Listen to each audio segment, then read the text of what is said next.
Yo, what's going on, guys? It's Houston Sports Talk back in the video today, and today we're going to be talking about one of the most recent coach hirings in the NBA. As today, the Detroit Pistons, after about a good week after, if not a week, almost a week after the Detroit Pistons have after the Detroit Pistons hired head coach, former Suns head coach, to be their new head coach, Monty Williams, Coach of the Year award, been to the NBA Finals, great hire for Detroit. Also signed him to a huge deal, a 6-year, $78.5 million deal, which I believe does make him the highest paid coach in the NBA. The Detroit Pistons have now hired former Houston Rockets head coach. As a Rockets fan, I did not like Steven Silas on the Rockets, but I will say this is an excellent hire for the Detroit Pistons. Number one, he was fired. He was fired around like he was fired like right like he was the Rockets. We fired him. I remember like watching that final game. We played the Wizards, the final game of the season, and that final game of the year. I remember about. We were beating the Wizards as well. We won, I think, 114 to 109. We were beating the Wizards in that game. I think there was about a minute and a half, minute 45 left, and I get an alert on my phone, and it says the Rockets have fired Steven Silas. And it wasn't official, but everybody knew Steven Silas was going to be fired. But it was reported by the big shots like Shams and Woj.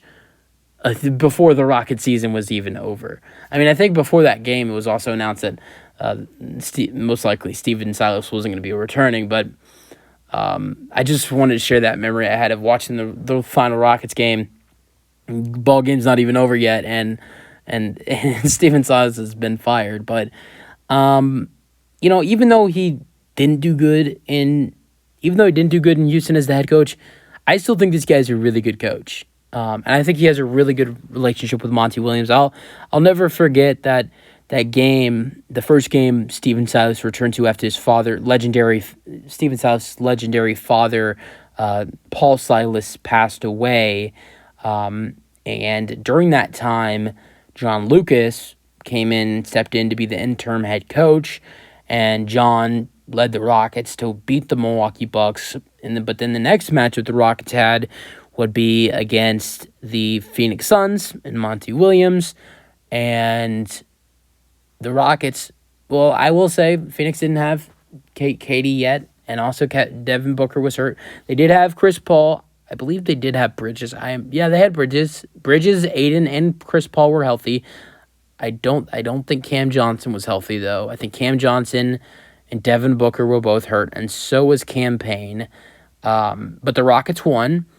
And after the Rockets won, Monty Williams came up to Steven Silas. Obviously, after every game, the coaches, talk and shake hands or hug or whatever, whatever they do. But this was a long, long hug between Monty Williams where Steven Silas starts crying on his shoulders. And I just will always remember that moment watching how cool of a guy Monty Williams was, and he gave him words of encouragement and all that kind of stuff. Monty Williams has been through it. His wife has passed away. He's been through it all. So it was just an awesome moment between the two. And I'll be honest, I always in recent kind of weeks or months, I have really kind of thought that Steven Silas could potentially be heading to the Boston Celtics. He was at one of the Boston Celtics playoff games against the Hawks in the first round, was there. That was one sign. Also, then Boston was reportedly going to be interested in hiring Steven Silas as an assistant coach. I thought he'd be going to Boston, but going to Detroit, Detroit building up a strong staff next to Monty Williams, it makes sense. And these guys look like they have a really good relationship.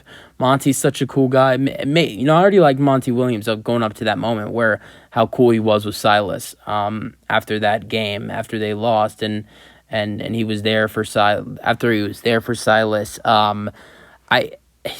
it made me. I already liked him, and he was already one of my favorite coaches in this league. It made me like him even more. Not that big of a Silas fan, but I felt for him in those moments. 2 days after your father passes away, to coach a basketball game. I had respect for Steven for that. I mean, he didn't have to coach that next game, but I think these guys have a good relationship besides that, and who even I talk about the non-basketball stuff about how cool of a guy he was to him in that moment, and how good of a person Monty Williams is. Who wouldn't want to work with Monty Williams basketball wise? I mean, he's a genius and has done some great things in Phoenix over the past 3 years, and I think Silas is going to be great for that team. It's looking like with Steve and Silas joining as an assistant and Monty being hired to be the head coach, that it's looking like possibly this Detroit team is heading in the next direction. I honestly think with Monty Williams coming in, they're going to try to be a potential play-in or playoff team next season. Cade Cunningham's going to be healthy.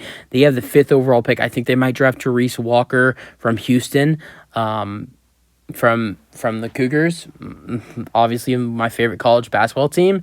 And so they got Jaden Ivey. In that case, they have Cade Cunningham. They have Jaden Ivey.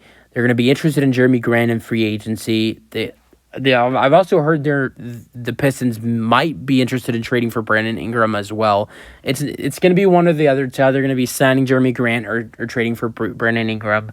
They have a bunch of trade pieces like Bojan Bogdanovic and Alec Burks, potentially Marvin Bagley, Killian Hayes, Isaiah Stewart, draft picks. They have a lot of trade assets on this team, and I might have missed a couple trade assets on this roster. Arguably one of the best head coaches in this league in Monty Williams, a strong staff next to him, a really smart man, and their former head coach, I can't remember what's his name? Oh, Dwayne Casey. Took me a minute there, but I got it. Dwayne Casey, smart man, and he's moving to the front office. I think that's a great move for their organization as well. It's looking like Detroit's going to be a decent ball team next season, and looking like they're kind of going into the next phase of rebuild, like the kind of like the Houston Rockets are. But I think this is excellent hiring for the Detroit Pistons as an assistant coach for Steven Silas. I don't think he's a bad coach as well. It was a bad situation for Houston. For him in Houston, he didn't work well with the players. The players didn't work well with him. It was a really bad situation. I think one day, maybe in a couple of years, if Steven Silas can make a good name for himself again as an assistant coach, could potentially become a head coach again. I don't think anytime soon, but maybe in a year and a half, or not a year and a half, probably around a year or two, maybe 3, Steven Silas could potentially be a head coach again.